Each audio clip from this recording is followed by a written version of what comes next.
आदरणीय जयंतराव पाटील साहेब, व्यासपीठावर उपस्थित आपले मान्य साहेब,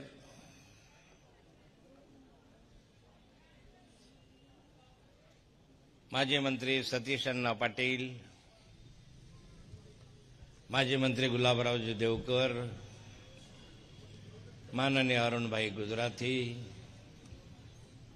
माजी आमदार श्री देशमुख, माजी आमदार श्री सोनवणे,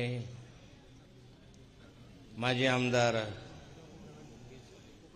डॉक्टर कुठे B S. Patil, doctor B S. Patil, आदरणीय रवींद्र भैया, प्रल्हाद भाऊ बोंडे, माजी आमदार अरुणदादा पाटील, महाराष्ट्र प्रदेशाच्या अध्यक्षा, महिला अध्यक्षा रोहिणीताई, व्यासपीठावर उपस्थित आमच्या महिला आघाडीच्या अध्यक्षा वंदनाताई, कोण राहील, सोपान भाऊ, सगळे भाऊ, सगळे दादा, सगळ्या माई, सगळ्या बहिणी, उपस्थित सर्व बंधू भगिनी आणि मित्रांनो,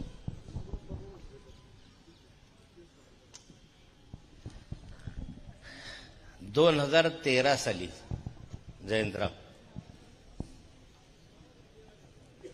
विधानसभेच्या निवडणुकीच्या पूर्व आणि विधानसभेच्या अधिवेशनाच्या पूर्व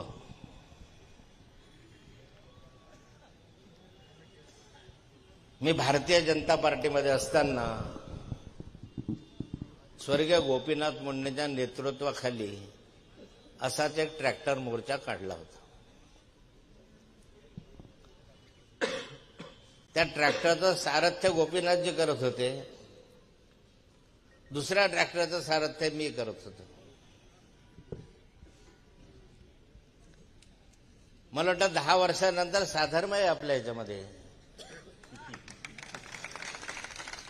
की 10 वर्षानंतर प्रदेशाध्यक्ष जयंतराव पाटील सारथ्य करताय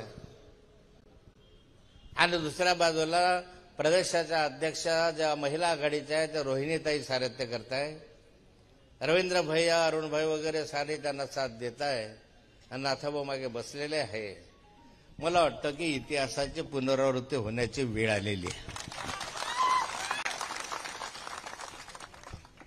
10 वर्षानंतरचं चित्र बदललं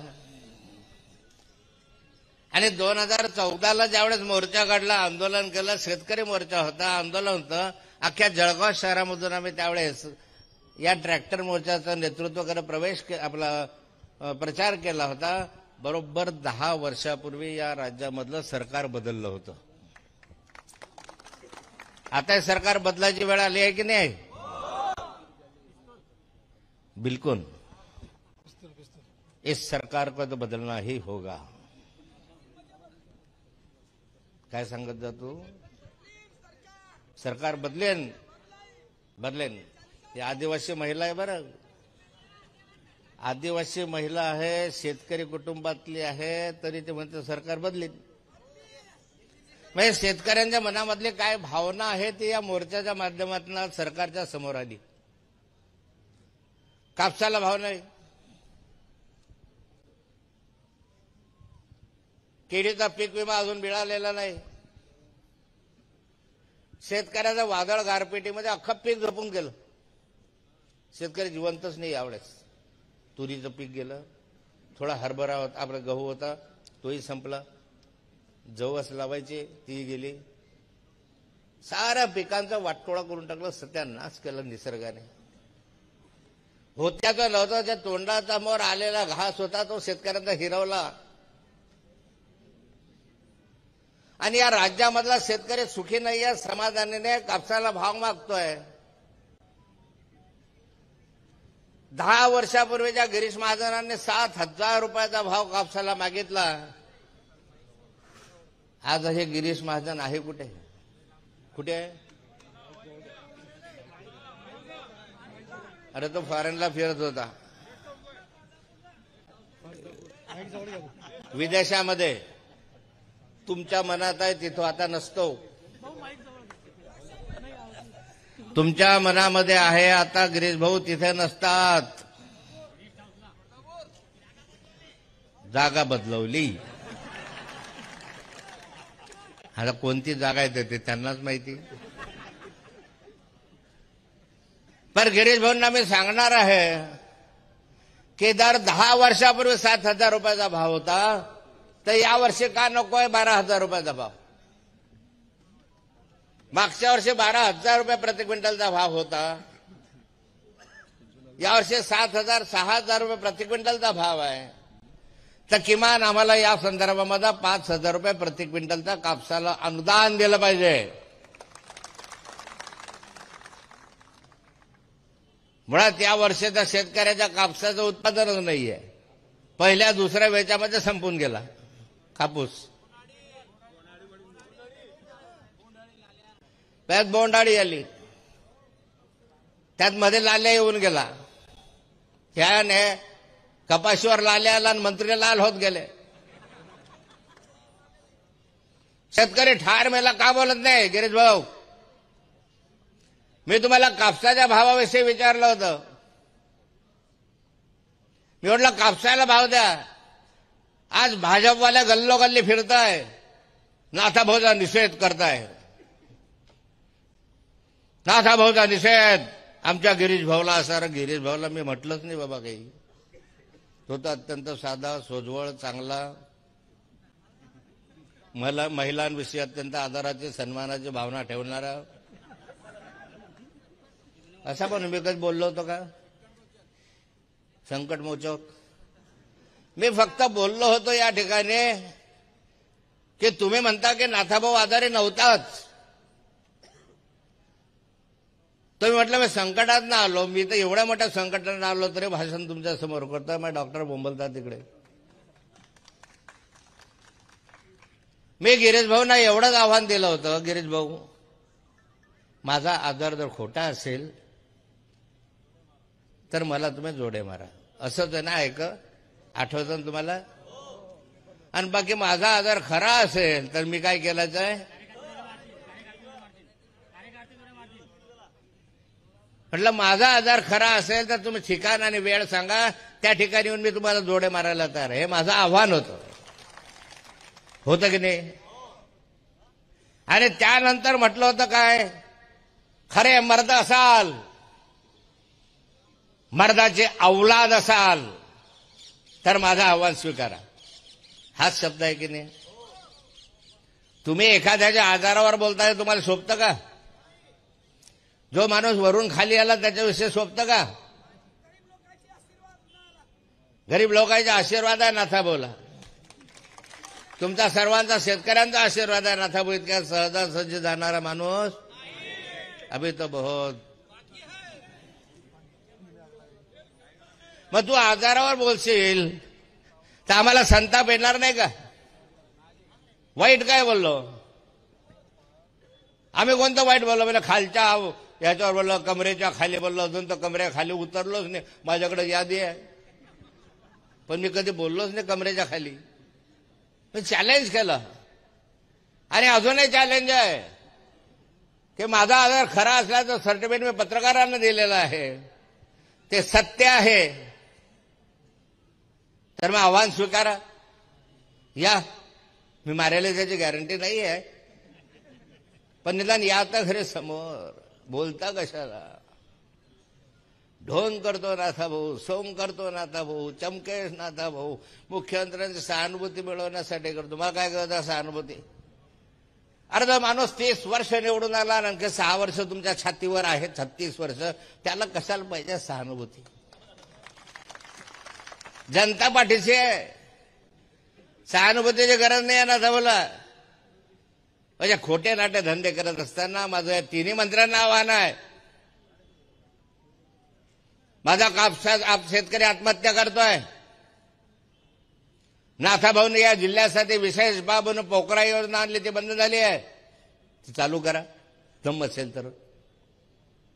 2च शब्द आहे, दम. पोकरा चालू करा. माझा शेतकरी या ठिकाणी महाराष्ट्रातला मला शेतकरी म्हणतोय, अरे मला कर्ज भरायला पैसे नाही. माझी किडनी मी विकायला तयार आहे, माझं यकृत मी विकायला तयार आहे, माझे डोळे मी विकायला तयार आहे. अरे ते पाट्या लावून भाव ठेवता की माझी किडनी 50,000 रुपये, यकृत 25,000 रुपये, डोळे 12,000 रुपये. या महाराष्ट्रातला शेतकरी भर चौकात उभे राहून पाटी लावून या ठिकाणी उभा करतो आणि तुम्हाला लाजा वाटत नाही या संदर्भामधल्या? माझा शेतकरी शरीरातला प्रत्येक अवयव विकायला तयार आहे, पण तो महागाईनं त्रस्त झाला, शेतमालाला भाव नाही, कर्ज मी भरू शकत नाही, मी जगायचं कसं? ही परिस्थिती शेतकऱ्याला मौज मजा करता फॉरेनला जाऊन. आमच्या जिल्ह्यातले आमदारी फॉरेनला अजून आहे, परत आले नाही आहे.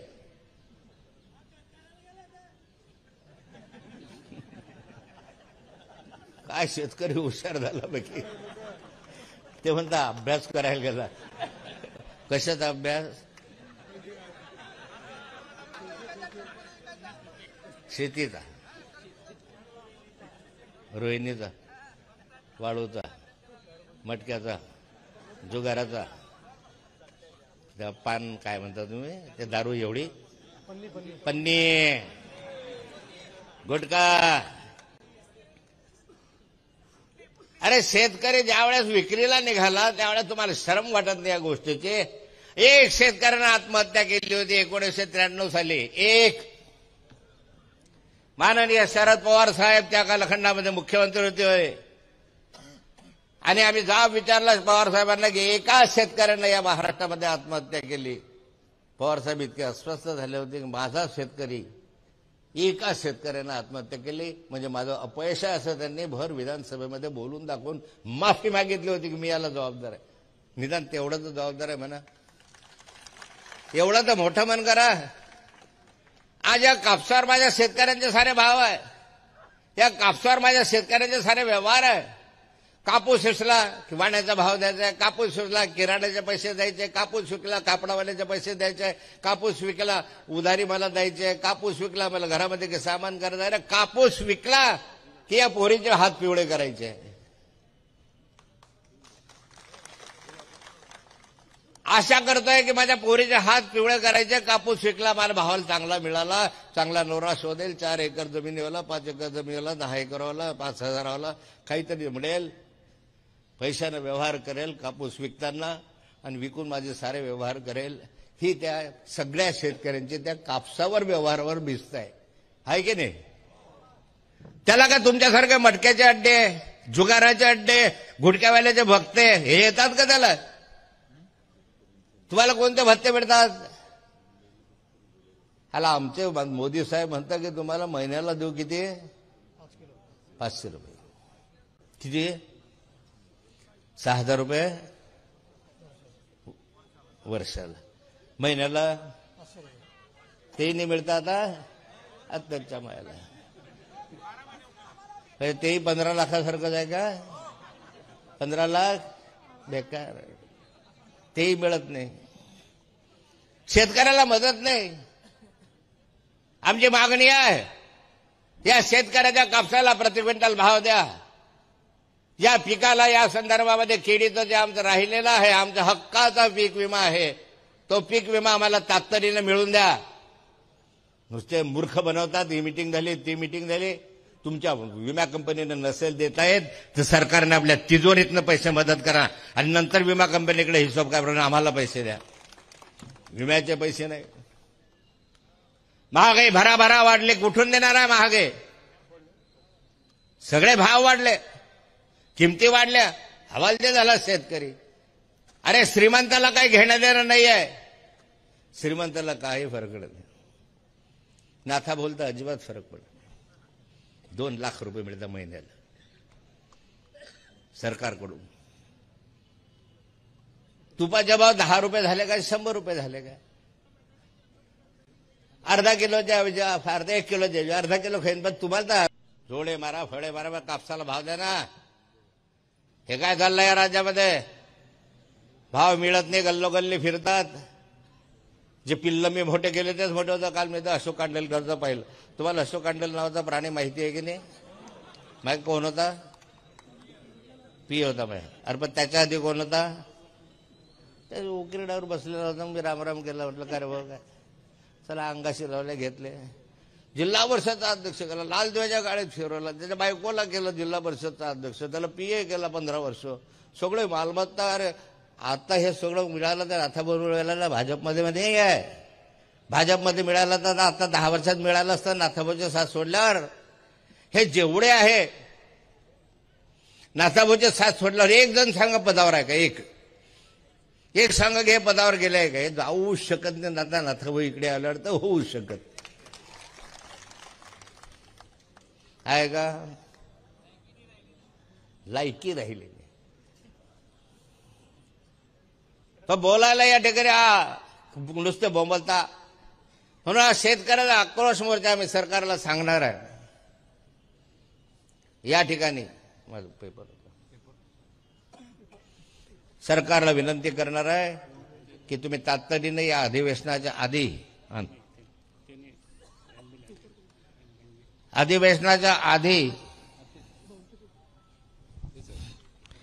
या ठिकाणी आम्हाला सगळ्या व्यवस्था करा. काय अवस्था या जिल्ह्यातल्या कायदा सुव्यवस्थेची? अरे या डीएसपीला कोट्यावधी रुपये मिळतात महिन्याला, हप्ता मिळतो. हप्ता वर्षामधनं प्रत्येक विधानसभेमध्ये ह्या आक्रोश मोर्चाच्या माध्यमातून आधी विधानसभेमध्ये मी मांडतो की जळगाव जिल्ह्यात पत्ता चालू आहे, जुगार चालू आहे, मटका चालू आहे, पन्नीची दारू चालू आहे, गुटखा चालू आहे, सगळं चालू आहे. चालू आहे की नाही चालू आहे? तुमच्या प्रत्येक गावागावात आहे की नाही आहे? हो ना. वय सगळं चालू आहे. आमचे देवेंद्र भाऊ कसे पाहताय तुमच्याकडे? तो तिकडे फोटो आहे. तो नाथाभाऊ आक्रोश मोर्चा काढा, मटका काढा, जुगार काढा, काय म्हणायचं तर म्हणा. डीएसपीला घरा, याला शिव्या घाला, त्यावा शिव्या घ्या, आम्ही बंद करणार. कसा चोरून बघतोय मेला, छदमी बनाना. अरे शरम करा, लाज वाटू द्या. मी याद्या दिल्या. महाराष्ट्राच्या विधानसभेमध्ये कुणाकुणाचे मटक्याचे अड्डे आहे, कुणाचे सट्ट्याचे अड्डे आहे, कुणाचे जुगाराचे अड्डे आहे, कुणाचा वेश्या व्यवसाय चालतोय. हे मी यादी नावानिशी दिली. पण एका ठिकाणी कारवाई झाली का? उन्होंने हफ्ता बड़ा है. 50 खोके सब कुछ ओके.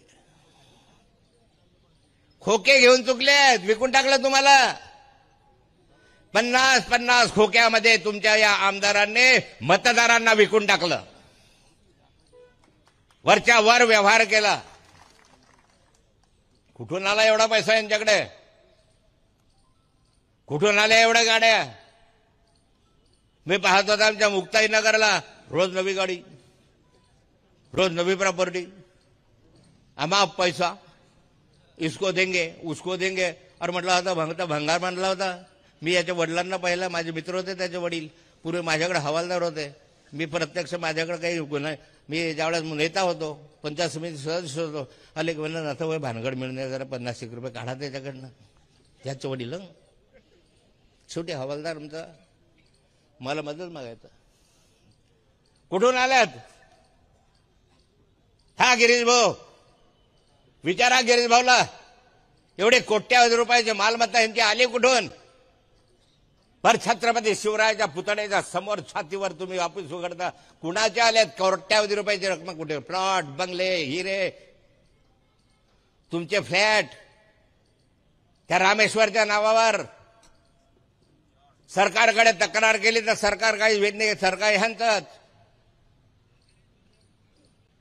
दुसऱ्याला बोलताना काय करत आहे?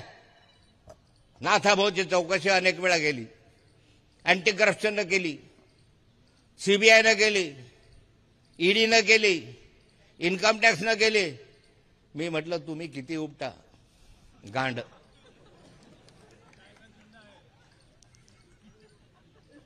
कुछ नाही मिळाला. किती घासा, काय मिळणार नाही. तुम्ही ईडी लावा, फिडी लावा, कुछ मिळणे वाला नाही. 40 वर्ष झालं राजकीय जीवनामध्ये माझ्या बापदाद्याची इस्टेट जेवढी तेवढीच आहे की नाही. जयंतराव, भर बाजारात सांगतो मी की कुणाकडून नाथाभाऊ 40 वर्षात नोकरीचे बदलीचे एखाद्याला नोकरी दिली. 10,000 लोकांना नोकऱ्या दिल्या 40 वर्षात. एकानं सांगावं रुपया नाथाभाऊला दिला. एकानं सांगा हो, नाही तर मी सांगतो ह्यांना किती द्यावं लागतं. 40 वर्ष राजकीय जीवनामध्ये काम करत असताना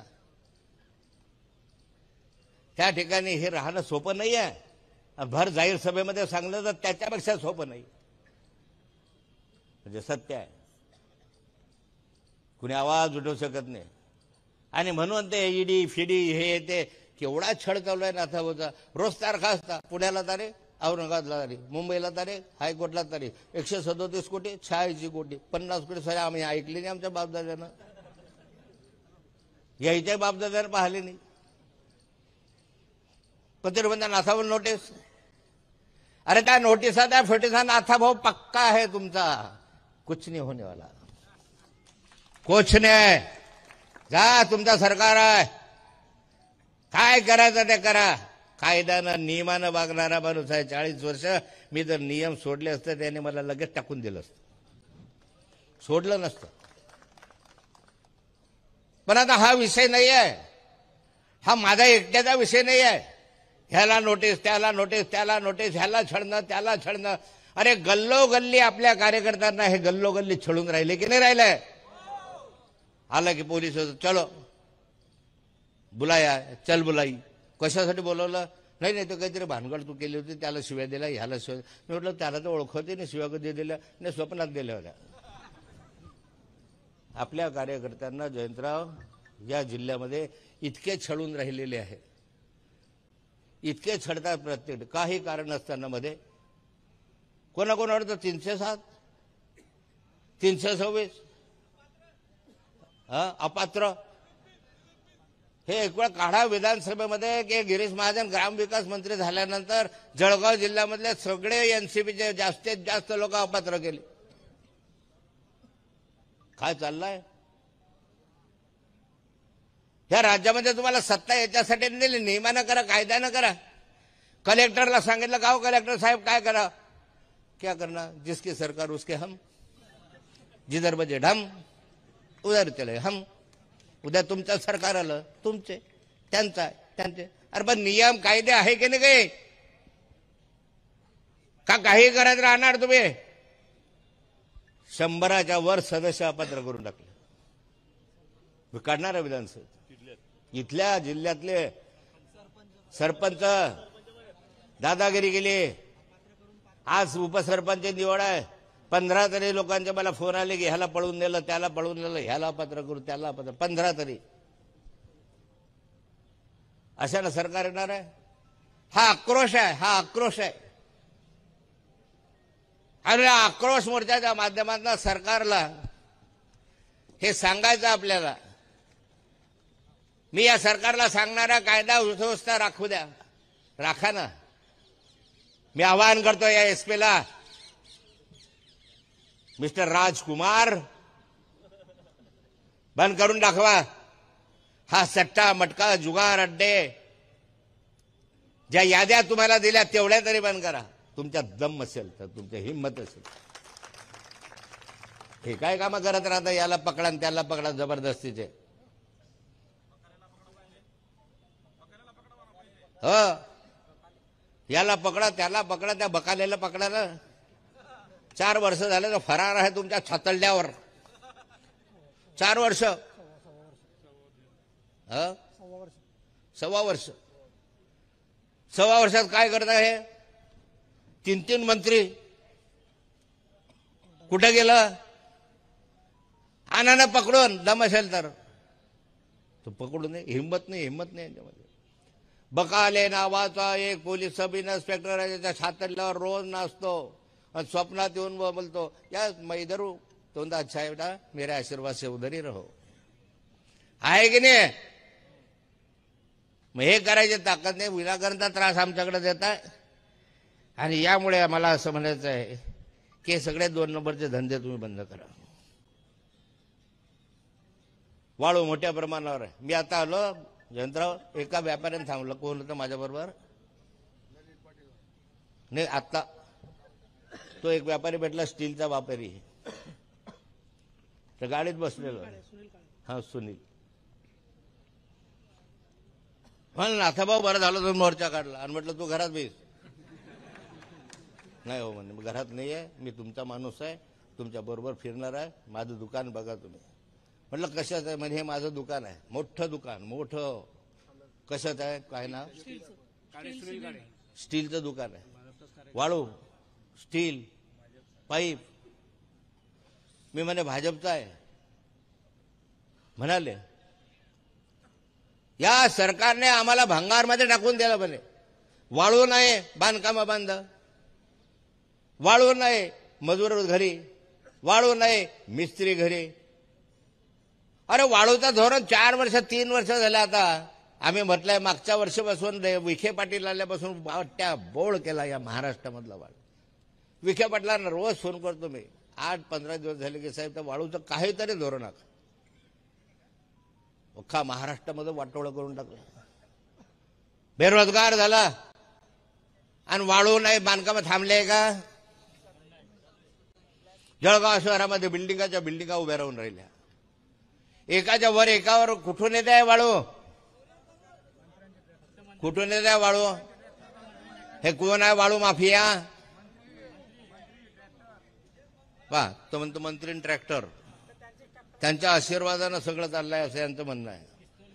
आमच्याकडे तर आमदाराच्या आशीर्वादानं चाललं. मी दररोजच म्हणतो, मी दररोज आमच्या कलेक्टरला, आमच्या प्रांताला, आमच्या तहसीलदारला फोन करतो. पिंपरी नांदूवरून दारू येते, आपलं काय म्हणतात वाळू येते आहे. अशोक कांडेलकर नावाचा जो आहे त्यांच्या जिल्हा परिषद सदस्य आहे होता, त्यांच्याकडून वाळू तुमच्या छापे मारा बघा किती वाळू आजही तिथे आहे. पण ते अंतुर्लीची वाळू येते, तुमच्या रावेरकडून पातवंडी मार्गे आमच्याकडची वाळू येते. मग ते चाळीसगाव तालुक्यामधून वाळू निघते गिरणामधली, भडगाव तालुक्यातून आवामा मार्गाने जाते. बांभोरीत आपलं नियमित झालेलं आहे की नाही वाळू? नाथाबोल माहित आहे, आमच्या यंत्रणेला माहित नाही का? वाळू माफिया झाल्या. कोट्यावधी रुपयाचे पैसे वाळूच्या माध्यमातून कमवायचे, आमच्या कार्यकर्त्यांच्या याच्या विरोधामध्ये ते वापरायचे हे उद्योग झाले. महागाईनं उच्चांक गाठला, सारे धंदे खाले. हा आक्रोश मध्ये माझं भाषण लांबलं तरी चाल थोडं, मी माफी मागेल जयंतरावांची, पण मनामधला आक्रोश आहे, मनातला संताप आहे. या जिल्ह्यात तुम्ही 3 मंत्री आहात, कोणतं सिंचनाचं काम केलं? कोणतं धरण पूर्ण केलं? अरे जे दिसताय धरणं ते नाथाभाऊचे आहे. जे दिसतील तुम्हाला, एक 4-5 स्वरधरणं सोडले, गिरणा सोडलं, हातनूर सोडलं, सुकी सोडलं, असे काही 10-12-15 झाडं असतील की जे मोठे धरणं माझल्या काळातले, माननीय बाळासाहेब चौधरींच्या काळातले, माननीय के.एम. बापूंच्या काळातले. बाकीचे 100% धरणं नाथा. हे काय म्हणता नाथाभाऊने जिल्ह्यासाठी काय केलं? हे धरणं जे केले ना जामनेर तालुक्यातले, कोण आहे जामनेर तालुक्यातलं उभा राहा. एकूण 100% धरणं कोण केले? 100% धरणं बी केले. मी जे बांधलेले धरणं आहे अमळत्याच्या पाडळसऱ्यासारखे, अरे 10 वर्ष झाल्या मंत्री होता रे, त्या खात्याचा दमडी दिली नाही, दमडी दिली नाही. भूटान मारलं पाहिजे की नाही पाहिजे? आज येणार ना पैसे. या जिल्ह्यामध्ये जे काही दिसत आहे सरकारी इंजिनिअरिंग कोणी केलं? नाथाभाऊने केलं. सगळ्या तालुक्यांना ITI कोणी केलं? नाथाभाऊने केलं. धरणगाव तालुका कोणी केला? बोदवड तालुका कोणी केला? मग कोथळीचा मुक्ताईनगरचं ऍग्रिकल्चर कॉलेज कोणी काढलं? अरे गुलाबरावजी, मी तुम्हाला स्वतः पंधरा केला होता 15 दिवसापूर्वी की इथलं पशुवैद्यकीय महाविद्यालय हे या ठिकाणी आमच्या काय नाव ते विखे पाटील साहेबांनी त्यांच्या गावाला नेलं. इथलं मंजूर असलं. दुसरं सिल्लोडला नेलं. अरे म्हटलं आपलं कुठे गेला? जमीन दिली ना मी 70 एकर. नाही भाऊ, आता या कॅबिनेटला झालं सोडतच नाही. किती कॅबिनेट झाल्या गुलाब भाऊ, कुठं गेलं? जिल्ह्याचा विचार करा. नाथाभाऊने जिल्ह्याचा विचार केला, अप्पलपोटेपणाने केला. जे केलं आहे त्या जिल्ह्यासाठी, माझा जिल्हा, माझा खानदेश, माझा उत्तर महाराष्ट्र, एक एक एक धरण सांगावं यांनी. ते आमचे उन्मेष पाटील म्हणतात आम्ही हे धरण केलं. अरे या नाथाभाऊला तापी सिंचन विकास महामंडळ जन्माला घातलंच नसतं तर कशाचे धरण कशाचे फारणं लावले तुमच्याने. झाले बलून बंधारे त्या 40वाल्यांना बलून करता. तो बलून फुट्यावर आला तर बलून बंधारा झाला नाही अजून तुमच्यानं. झाला का? हेच माझ्या मागे फिरत होतं की नाही उन्मेष पाटील. 6 महिने फिरला हा माणूस माझ्या मागे. दुधाचं सांगतो भाव कमी कर सांगतो. वेळ कमी आहे म्हणून.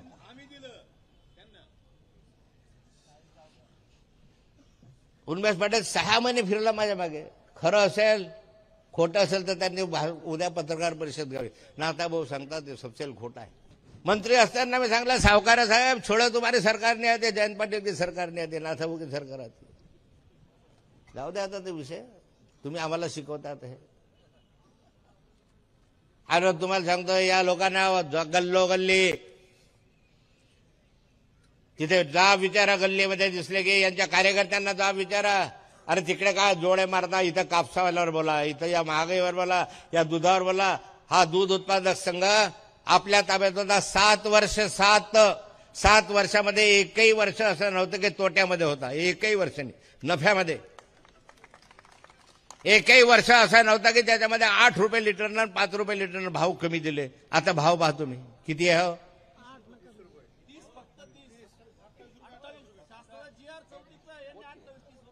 शासनाचा GR 34 आहे आणि 28 देऊन राहिले.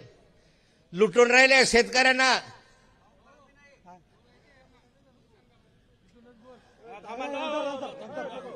वाटोळ्या गेला दूध उत्पादक शेतकऱ्यांना. आता वेळ नाही भेटत मला. येऊन सांग एखादा मुद्दा मी बोल.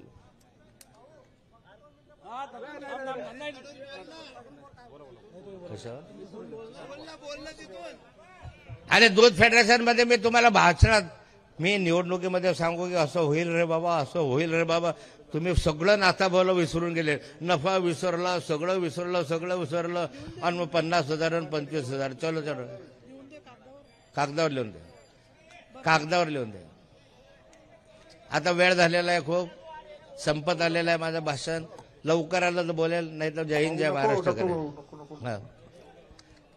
दुधाचा वाटोळा करून टाकला. शेतकरी दूध उत्पादक मेला. याचा दाव विचारणार की नाही यांना. अरे त्या दूध फेडरेशनचं वाटोळं करणं लावलं याने. वाटोळं हे काय सांगता येईल. मला सांगायची गरजच नाही. जर भाव जेवढा कमी होत असेल त्याच्या माध्यमातून तर मला सांगायची गरजच नाही. आणि म्हणून मी आपल्याला माझं भाषण संपत आलं बेटा. आधी बोलला मला सांग. सगळ्याबद्दल बोलले आता बरोबर. आता तुम्ही कोण आहे काय सगळं पब्लिकांना माहिती आहे. आता ओबीसी ओपन मध्ये कुठं जावा त्याबद्दल तुम्ही काहीच बोलत नाही. अजून भाषण संपलं हे बघ. तुम्ही म्हणता 2 मिनिटं संपलं म्हणताय. संपत आलं म्हणतोय साहेब. मग आता आम्ही संपत आलं. कुठे माझ्याकडेच यावं लागणार आहे. दुसरा कोण विचारतोय हे बघ. ओबीसी आहे की नाही. चला तू काय सांगशील. ओबीसीचा लीडर मी या लढत आलोय. कायम लढत आलोय. कायम ओबीसीसाठी. बाई जरा जागेवर. ह्या ठिकाणी आज ही स्थिती दुधाच्या संदर्भामध्ये.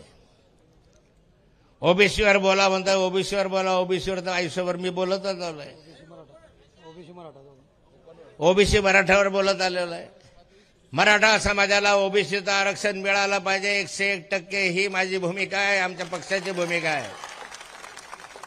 काय तुला आक्षेप आहे. अरे जयंतरावने बोलायचा विषय आहे तो. हा शेतकऱ्यांचा विषय आहे. हा 100% मराठा समाजाला आरक्षण मिळालं पाहिजे मला. पण मला एक सांगा या जिल्ह्यामध्ये मराठा समाज 90% ओबीसीत आहे का नाही आहे. कुणबी आहे का नाही आहे. नाथाभाऊ कोण आहे. कुणबी. रवींद्र भैया कोण आहे. सतीश अण्णा कोण आहे. देवकर कोण आहे. ओबीसी आहे की नाही. आणि नशील तर मी म्हणेल ओबीसीच्या राखीव जागेवर कशी उभे राहता. पण उरलेल्यांनाही मिळालं पाहिजे, त्यांनाही न्याय मिळाला पाहिजे. हा गरीब माणूस आहे, यालाही न्याय मिळाला पाहिजे. म्हणून या महाराष्ट्राच्या विधानसभेमध्ये पक्षाच्या माध्यमातून आम्ही भूमिका घेणार आहोत. अच्छा, देवकर पण नाही म्हणतात, ते अजून 96 मध्येच राहिले. यांना ओबीसी मिळालं पाहिजे, याच्यासाठी आमचा संघर्ष आहे, त्याच्यासाठी संघर्ष आहे. चला, आता भरपूर झालं. मी जयंतरावच्या विशेष करून आभार मानणार आहे की तुम्ही या ठिकाणी आलात. तुम्ही आला की मला जोर येतो. तुम्ही आला, मी बोललो की कार्यकर्त्यांना जोर येतो.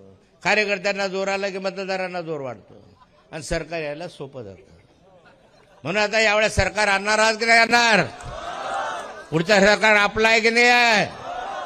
यांना तुम्ही जबाब विचारणार की नाही विचारणार? नाथाभाऊंना भाषणामध्ये जर सांगितलं कापूस आहे, महागाई आहे, केळी आहे, पीक विमा आहे, तुम्ही सांगणार की नाही सांगणार?